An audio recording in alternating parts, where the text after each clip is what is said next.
Shalom, shalom. Donc aujourd'hui, nous allons continuer notre thème.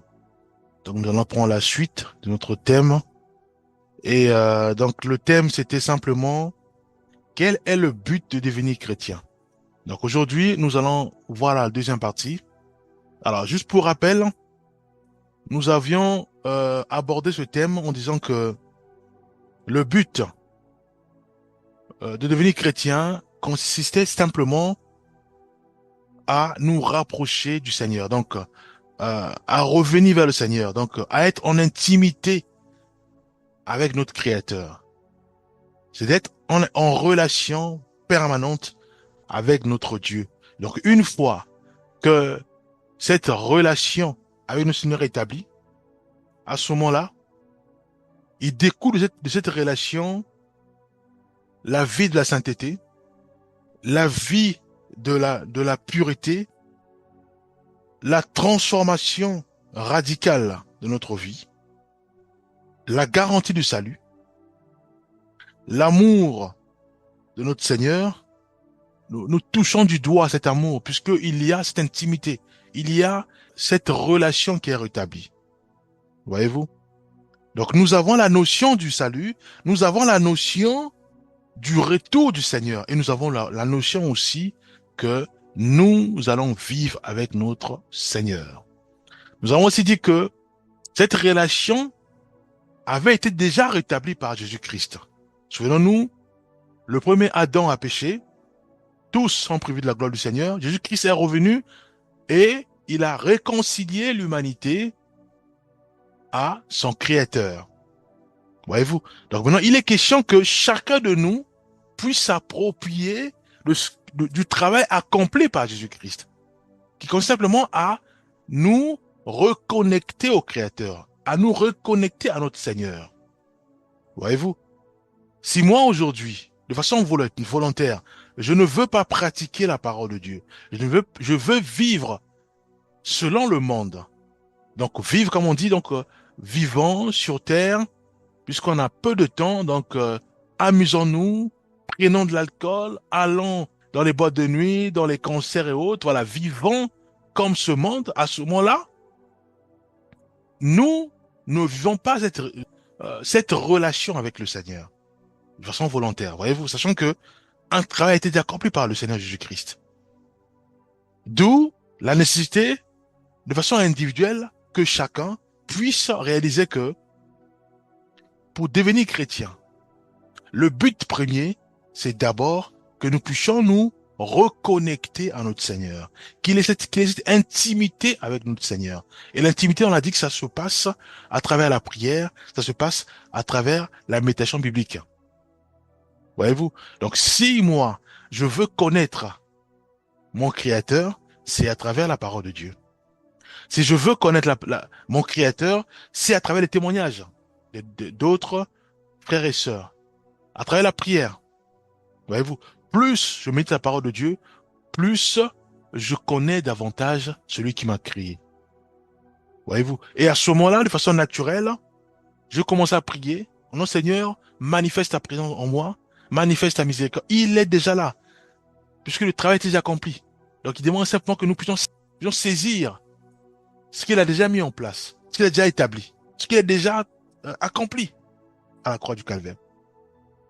L'intimité avec le Créateur. Voilà. Une fois cette intimité rétablie, cela veut dire que nous marchons dans l'intégrité. Ça veut dire que nous marchons dans la fidélité, puisque nous croyons que Jésus-Christ est mort pour nos fautes et que le fait de croire à lui, j'ai le salut. Voyez-vous? Donc, il y a cette vérité qui m'informe que si je confesse Jésus-Christ, je suis sauvé. Voyez-vous? Or, cette vérité, pour qu'elle puisse avoir de l'impact, il est important que je puisse connaître cette vérité. Donc, la lire, la méditer constamment. D'où la nécessité encore de lire la Bible. Et à ce moment-là, la foi va être boostée sur la base de ce que j'ai lu, donc les Écritures, la parole de Dieu, la Bible. Et à ce moment-là, la décision elle va être prise de façon naturelle. radical, naturellement. Voyez-vous? Je veux croire à Jésus-Christ. Je veux devenir chrétien. Je veux devenir chrétienne. Je veux vivre à l'image de Jésus-Christ. Je veux vivre selon le modèle des chrétiens. Donc, l'unique modèle des chrétiens, c'est Jésus-Christ. Et maintenant, une fois la relation rétablie entre nous et notre Créateur, maintenant, il y aura ce qu'on appelle les fruits émanant de cette relation. C'est quoi les fruits? De façon naturelle, nous allons commencer à marcher dans la pureté, dans la sainteté. Nous aurons maintenant la notion du salut. Nous sommes transformés radicalement. Ça veut dire quoi la transformation? Ça veut dire que je ne vis plus selon le monde, mais je vis selon les principes divins, donc selon la parole de Dieu.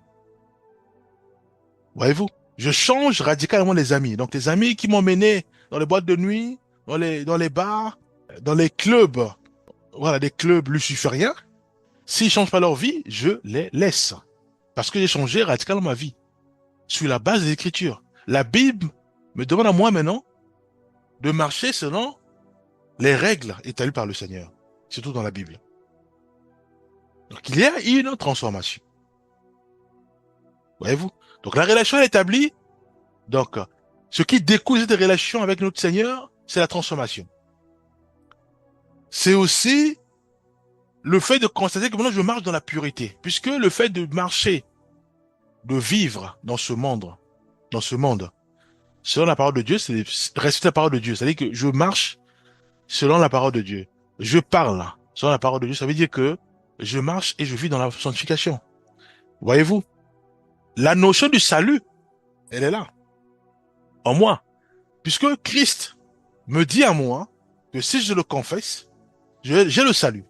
Or, moi, je marche en le confessant, en pratiquant ces règles-là et en voulant être comme lui. Donc, il y a la notion du salut. Voyez-vous? Il y a aussi la notion de l'amour de Dieu envers moi. De l'amour de Dieu qui a fait un puissant travail sur terre. L'amour de Dieu qui veut que je sois sauvé. Cet amour va commencer à, à se manifester puissamment dans ma vie de façon intense. Voyez-vous? Donc aujourd'hui, maintenant, nous allons voir la paix intérieure. Nous allons voir la paix intérieure. Pourquoi? Parce que j'ai pris la décision de rétablir ma relation avec le Seigneur. Donc, d'où l'intimité avec le Seigneur. Donc, ça passe par la prière et la méditation biblique. Et ce qui découle de cette relation, c'est que j'ai une paix intérieure. J'ai plus peur. Je n'ai plus peur. Voyez-vous? Je marche parce que je sais que Jésus-Christ est en moi. J'ai la garantie du salut. Je suis malade, je sais que je vais être guéri. C'est cette paix intérieure qui est en moi. Je suis harcelé, je sais que Dieu va me secourir. Je reçois toutes sortes de flèches. Dieu est en moi. Voyez-vous? Je peux aller en vacances quelque part, on me dit, non, là où tu te trouves, il y a que des sorciers. J'ai une paix intérieure. Je sais que Dieu va me protéger. Voyez-vous? Prenons Jean 14, verset 27. Je vous laisse la paix. Je vous donne ma paix. Je ne vous donne pas comme le monde donne. Que votre cœur ne se trouble point et ne s'alarme point. Voyez-vous? Donc, le but de devenir chrétien consiste premièrement à être en intimité avec le Seigneur. D'où la relation entre le Créateur et sa créature. Et ce qui découle de ça, certes, il y a la pureté, la transformation, il y a la sainteté, il y a l'amour du Seigneur, voyez-vous? Il y a le témoignage, parce que collègues verront en moi une transformation, que j'ai beaucoup changé, que je marche plus sur le monde, je n'insulte plus, je suis tant plus en colère, voyez-vous? Mais je ne parle plus mal derrière une personne, mais je véhicule la paix, je rassemble, j'aime l'amour, je déteste le mal, voyez-vous? Maintenant, il y a aussi la paix intérieure. Dieu me lègue la paix. J'ai plus peur. Je ne cours plus de gauche à droite. Qu'il y ait épidémie ou pas, je suis détendu. Là, on parle maintenant d'épidémie variole du singe ou rougeole, je sais plus. Voyez-vous? Mais je suis détendu. Pourquoi? Parce que il y a la paix intérieure dans ma vie. Pourquoi? Parce que j'ai pris la décision de suivre Jésus-Christ comme mon maître, comme mon sauveur. Il y a la paix intérieure parce que j'ai pris la décision de marcher comme mon maître Jésus-Christ. J'ai pris la décision de devenir chrétien. J'ai pris la décision de devenir chrétienne. J'ai pris la décision de ne plus marcher comme le monde, mais de marcher selon les règles de Dieu, la Bible. Voyez-vous? Philippiens 4, verset 7. Et la paix de Dieu, qui surpasse toute intelligence, gardera vos cœurs et vos pensées en Jésus-Christ. Voyez-vous? Je marche là où il y a des gens qui ont des maladies qui contaminent, mais je suis détendu. Parce que j'ai la paix intérieure. Parce que je marche sous la direction du Saint-Esprit. Voyez-vous? Parce que je ne vois pas comme le monde. Moi, j'ai la foi en Jésus-Christ. Voyez-vous? Colossiens 3,15. Et que la paix de Christ à laquelle vous avez été appelés pour former un seul corps règne dans vos cœurs et soyez reconnaissants. Voyez-vous? Il y a la paix qui inonde nos pensées. Voyez-vous? Donc, nous sommes que gagnants. Gagnants en quoi? C'est quand nous prenons la décision de devenir chrétien, quand nous prenons la décision de devenir chrétienne, nous gagnons en tout et pour tout. Nous gagnons en termes de paix, en termes de sûreté, de sécurité. Parce que c'est Dieu qui veille sur nous. C'est Dieu qui nous pousse à prier. C'est Dieu qui veut que nous soyons purs. C'est Dieu qui va commencer à nous convaincre du péché. C'est Dieu qui va commencer à donner des alarmes pour dire, voilà, non, le chemin que tu prends n'est pas bon, il n'est pas bon. C'est Dieu qui nous lègue une paix totale. C'est Dieu qui fait en sorte que nous puissions avoir la paix intérieure. C'est Dieu qui fait en sorte de nous éclairer, nous révéler les choses cachées. Voyez-vous, nous sommes que gagnants. Et c'est gratuit.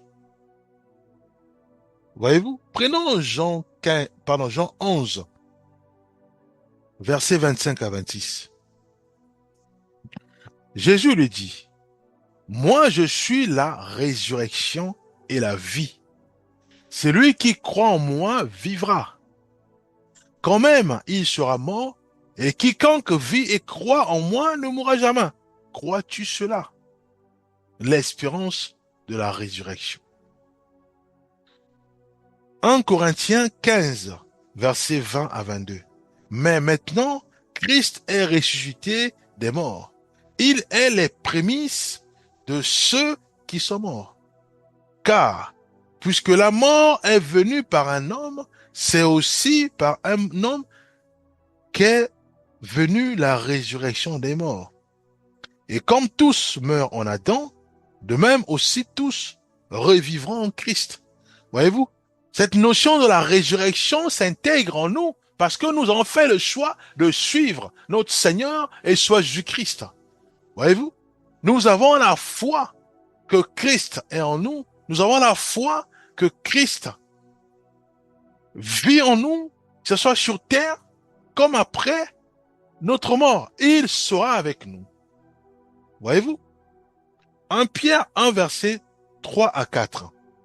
Béni soit Dieu, le Père de notre Seigneur Jésus-Christ, qui, selon sa grande miséricorde. Voyez-vous? Nous croyons que Jésus-Christ est la base de tout. Il suffit simplement de prendre la décision de dire, écoute, j'ai beaucoup entendu, j'ai beaucoup observé, mais je crois que le moment est venu pour moi maintenant de faire de Jésus-Christ mon guide, l'unique guide, de faire de Jésus-Christ le seul maître de ma vie, de faire de Jésus-Christ le bon berger. C'est lui que je dois suivre. C'est lui que je dois suivre obéir, entendre. C'est lui seul que je dois méditer. Et à ce moment-là, bien aimé, le Saint-Esprit va commencer à nous inonder, à nous transformer, à nous façonner, à nous corriger, à nous éclairer, à faire en sorte que du bébé que nous étions, nous quittons le lait pour la nourriture solide. Et de là à la statue parfaite de Christ. Voyez-vous? Et à ce moment-là, il y a le salut qui s'intègre en nous. Donc la notion de salut. Il y a cette notion de la résurrection avec Christ qui va revenir me prendre. Voyez-vous? Puisque toute chose a une fin. Voyez-vous? Ce monde va vers sa fin. Christ revient. Voyez-vous? Mais pour avoir cette certitude qu'il vient me prendre, mais il faut déjà qu'il y ait cette relation rétablie, l'intimité avec Jésus-Christ, l'intimité avec mon Créateur. Voyez-vous? Et à ce moment-là, de cette intimité découlera maintenant la pureté, la sainteté, la transformation, le témoignage envers mes collègues, mes amis et autres. Ils verront en moi un grand changement. Le salut, la paix intérieure. Voyez-vous, la notion de la résurrection avec Christ. Prenons Matthieu 6, verset 33. Cherchez premièrement le royaume et la justice de Dieu. Et toutes ces choses vous seront données par-dessus. Ce message est puissant.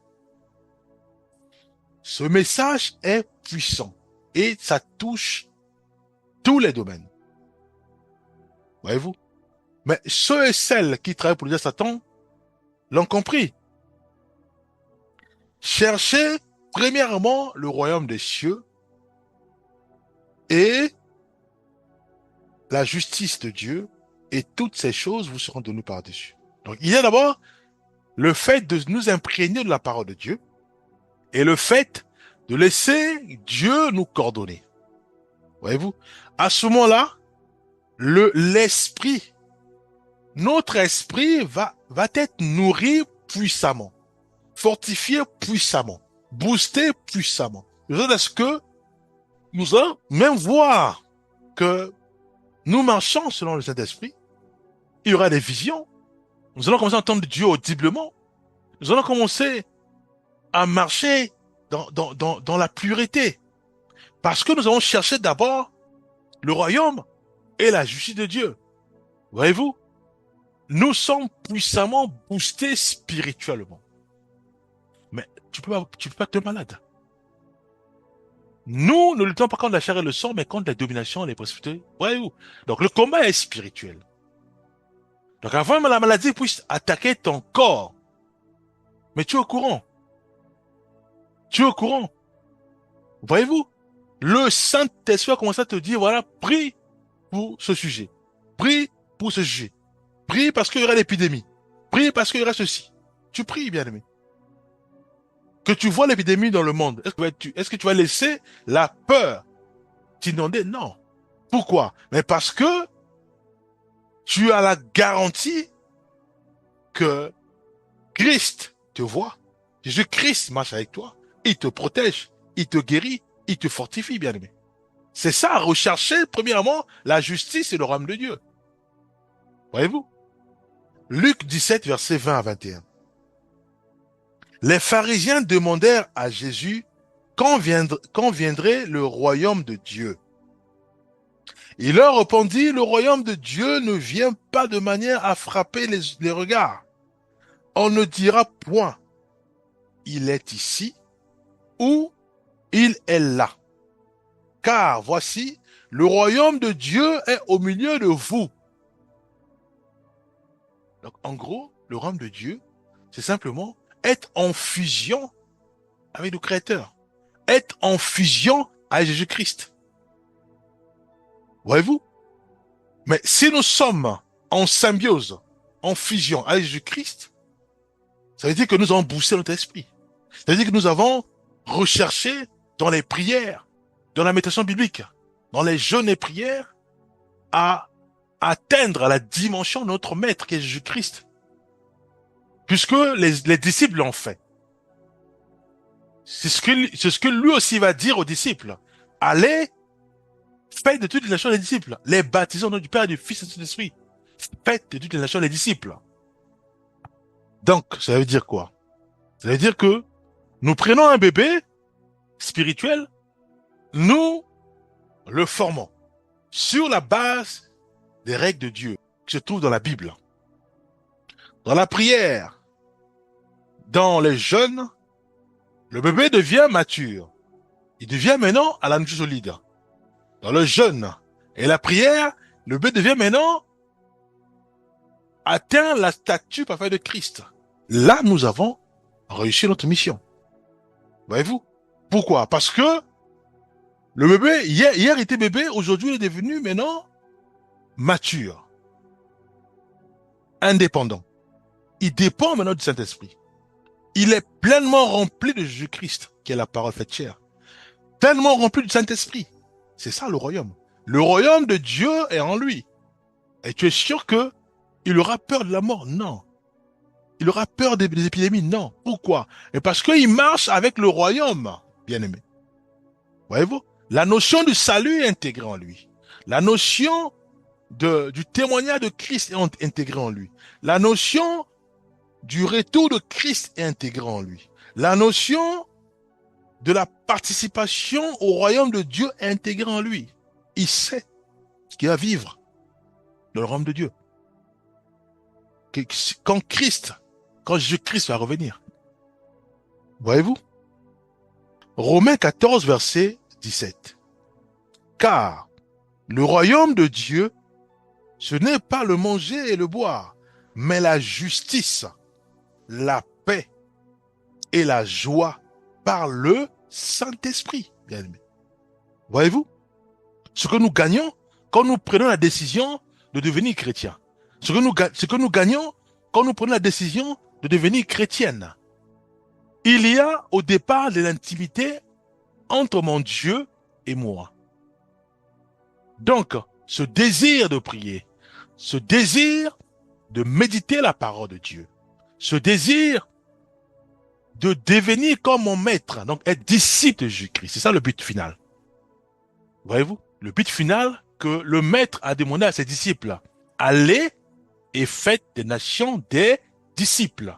Donc, si nous avons une église et que les membres de cette église ne sont pas disciples de Jésus-Christ, ne sont pas indépendants, ne comptent pas sur le Saint-Esprit, ne comptent pas sur Dieu, ça veut dire que nous avons échoué. La fin de la mission, c'est quand les membres de l'église, c'est quand les membres de ma famille, les membres de mon quartier manifestent une foi ferme à Jésus-Christ. Manifestent une foi ferme à Jésus-Christ face à l'épidémie, face à la maladie, face aux attaques, face aux sorciers. Alors si les membres de mon église, de mon quartier ou de ma maison courent vers moi, parce que moi je suis spirituel, parce que eux ils ont peur des sorciers, et ils ont peur de la maladie, ça veut dire que j'ai échoué. Le but, c'est faire des nations les disciples de Jésus-Christ. Faire en sorte que le bien-aimé qui est venu, bébé, il doit sortir à l'image de mon maître qui est Jésus-Christ de Nazareth. À ce moment-là, il ne pourra plus retourner vers moi, mais au contraire, ses regards vont être fixés vers le maître, face à la pression, face à l'épidémie. Les regards du bien-aimé se fixeront vers Jésus-Christ. Là, oui, j'ai accompli ma mission, bien-aimé. Tant que la moitié des membres de mon église ne compte pas sur Dieu, ne vit pas dans la sanctification, en tout en peur ou revient encore vers moi, bien-aimé, j'ai échoué. J'ai lamentablement échoué. Mais il n'est pas trop tard. Je dois crier au Seigneur. Éclaire-moi, donne-moi la sagesse pour coordonner cette nation, pour coordonner mon quartier, pour coordonner l'église que tu m'as donnée, pour que ton peuple puisse dépendre du Saint-Esprit, puisse devenir indépendant en manifestant une foi ferme à notre Seigneur et soit Jésus-Christ.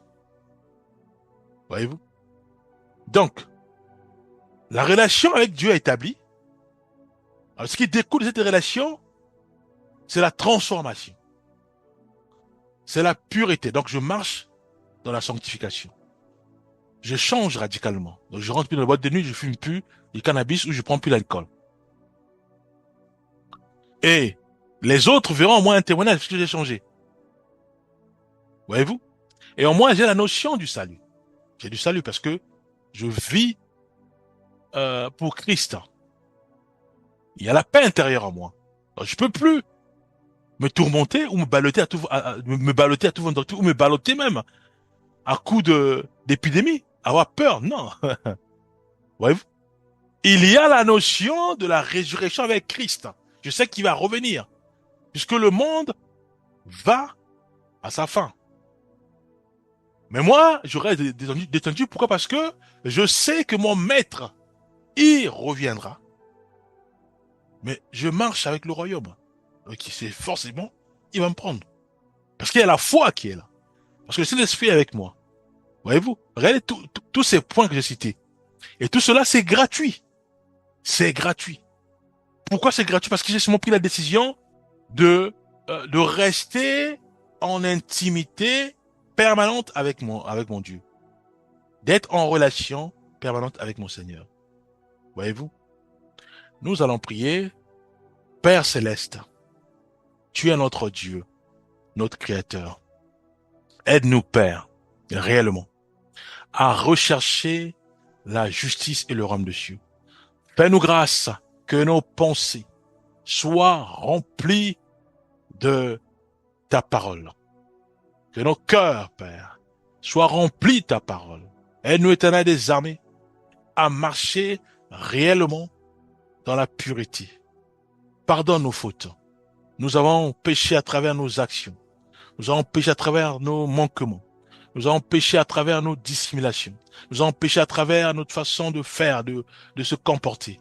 Purifie nos cœurs, Père. Aide-nous, Éternel des armées, à repartir sur une nouvelle base.